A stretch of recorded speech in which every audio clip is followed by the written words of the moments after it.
buat putra-putrinya. Iya. Jadi apa ya Mbak Anin, kalau udah kayak gini kan kita tahu ya, oh ternyata kondisi masyarakat di sekitar kita seperti ini. Nah, jadi kan peluang kami sebagai PLKB juga tidak hanya tertutup hanya untuk hanya untuk sosialisasi program-program tersebut. Jadi kan paling tidak punya bayangan ya.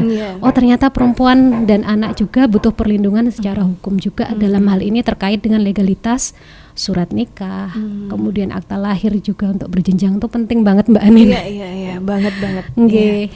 Oke, itu Tasmania.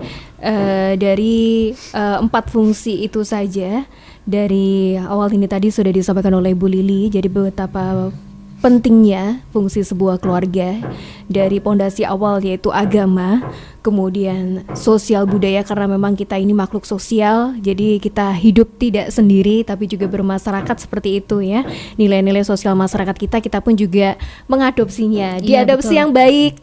Mana yang baik dan mana yang tidak nanti orang tua sendiri yang juga mengarahkan kan ya. Iya betul. Iya, karena memang sekarang ini kita ini multicultural, jadi Indonesia itu kan apalagi budaya-budaya luar juga banyak yang masuk kan ya. Jadi di sini fungsi dari keluarga, dari orang tua juga mengarahkan kepada anak mana di sini yang pas untuk masyarakat kita tinggal di Indonesia seperti itu.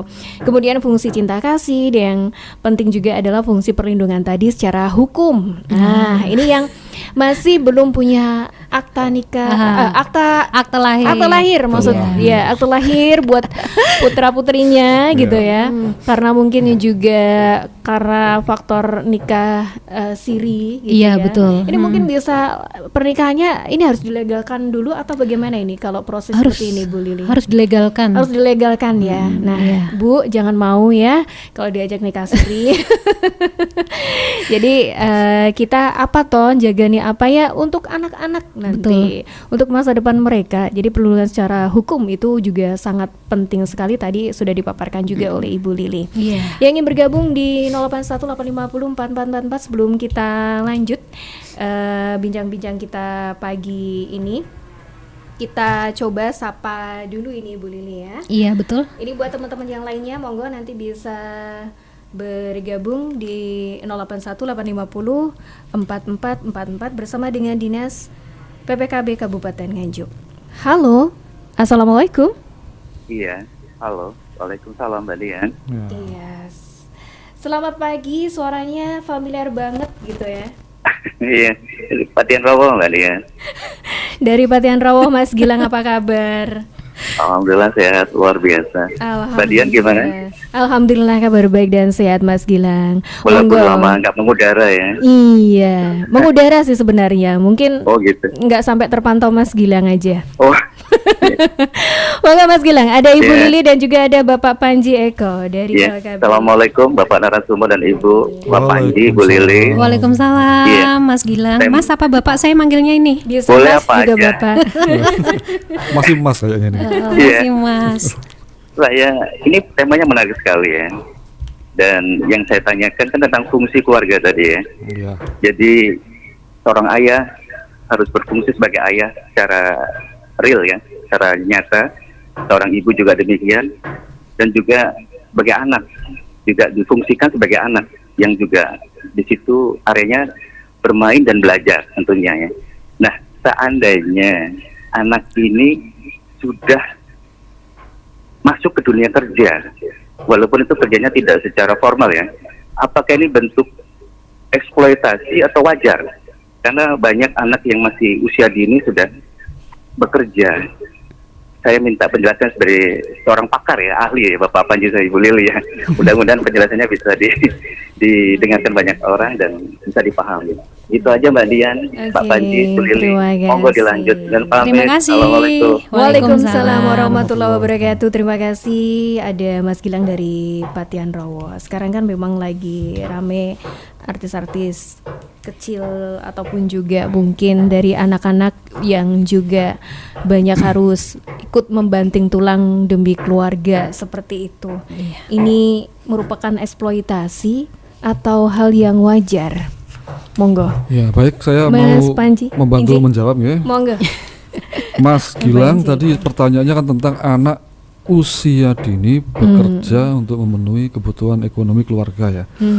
Baik, kalau seperti itu kita kembali ke apa ya? Kita lihat ke latar belakangnya dulu. Karena tadi kan kebetulan belum disampaikan tadi sama Mbak Lili ya tentang fungsi ekonomi. Salah satu dari fungsi keluarga itu fungsi ekonomi. Jadi dalam keluarga yang dimaksud dengan fungsi ekonomi adalah suatu peran di mana orang tua wajib untuk memberikan fasilitas atau jaminan kehidupan yang layak kepada anak-anaknya. Itu peran orang tua. Kemudian kalau untuk anaknya, peran anaknya sebagai fungsi ekonomi itu adalah begini. Kalau usia dini itu seharusnya diajarkan untuk disiplin, dalam arti ekonomi mulai dini belajar menabung. Kemudian hal-hal yang kecil itu sebenarnya. Cuma kalau kita kesampingkan dulu teori yang tadi ya, kita langsung ke apa itu? Permasalahan yang diajukan Mas Gilang tadi, menyikapi hal tersebut. Kalau saya tuh menyikapinya gini, kita lihat dulu itu ada unsur eksploitasi apa tidak. Maksudnya dalam gini artinya, namanya anak-anak itu dunianya dunia bermain, ya kan? Jadi saat dia sudah mulai bekerja, entah tidak tahu apa kerjanya apa itu ya, itu kalau dia didasari dengan rasa nyaman, senang, tanpa ada unsur paksaan untuk membantu orang tua, itu menurut saya tidak masalah selama masih dalam koridor kapasitas kerja yang tidak ada resiko, dalam arti tidak beresiko.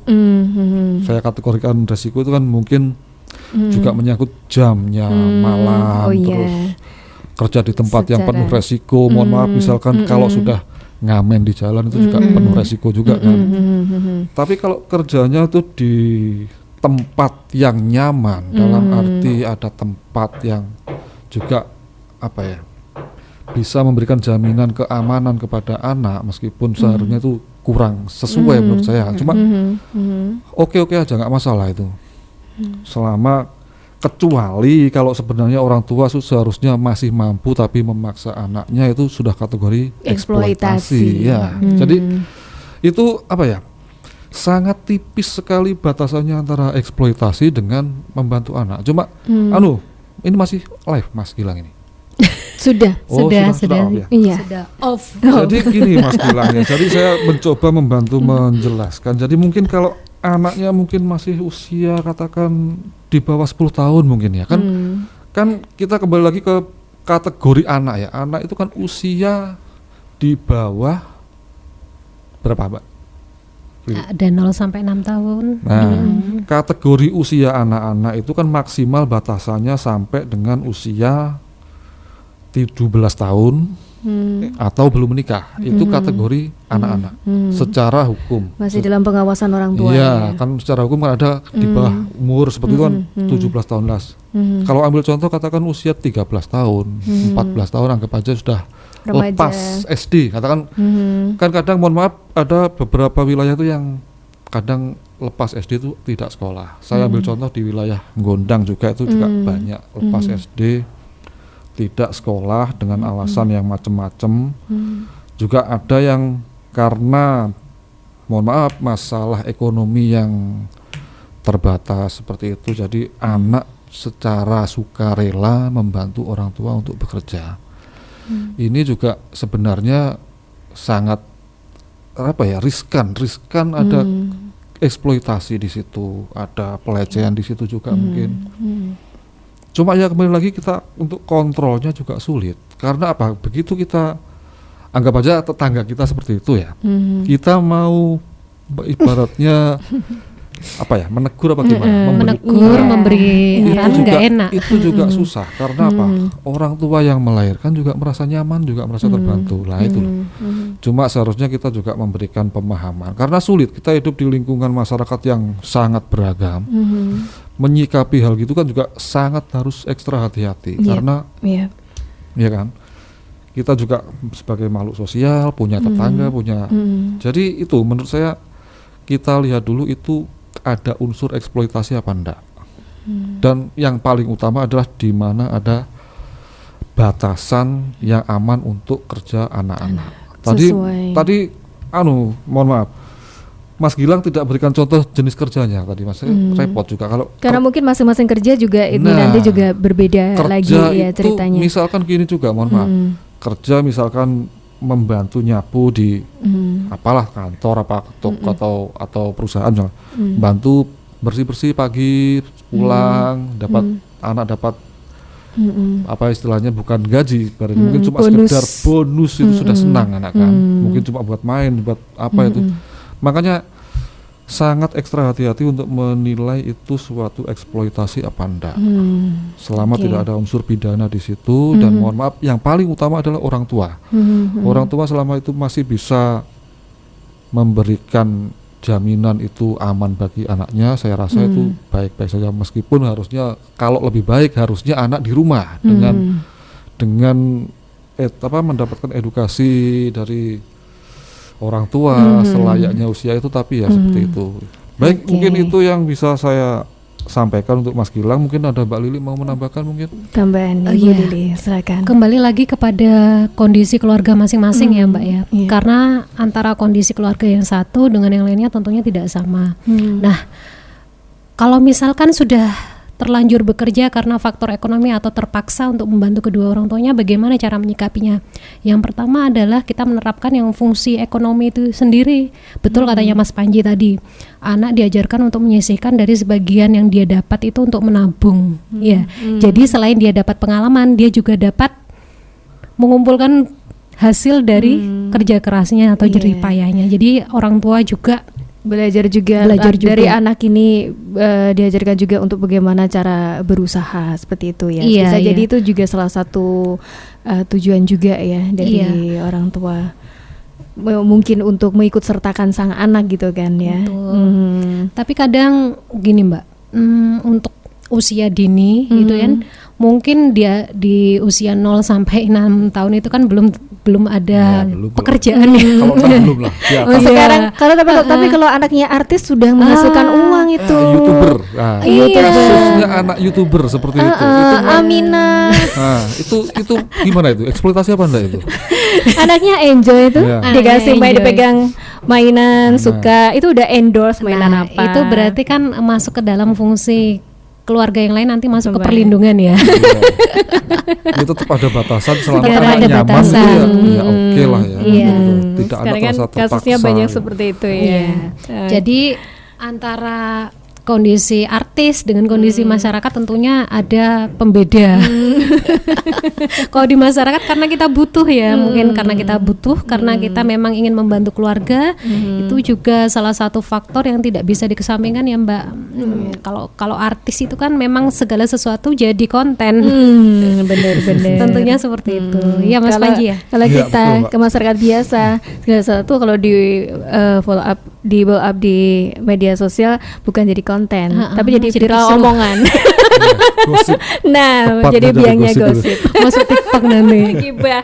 Iya. Oke, terima kasih Mas Panji dari kawasan Mas Panji, mohon Mas maaf. Gilang. Mas Gilang. Gilang tadi. Kebalik. Mas Gilang dari kawasan Patian Rawo tadi sudah bergabung. Jadi apakah ini eksploitasi atau tidak, kembali lagi kepada fungsi ekonomi dari sebuah keluarga dan latar belakang dari keluarga tersebut ya. Iya, betul. Dan juga macam-macam dari atau jenis dari pekerjaan itu sendiri pun juga banyak sekali, dan kita menyikapinya itu dari setiap pekerjaan itu juga akan lebih berbeda tentunya. Iya. Yang pasti adalah safety-nya atau keamanan dari si anak, kenyamanan si anak juga ya, Ya, betul. Bapak Ibu ya. Jadi hal ini yang sangat penting.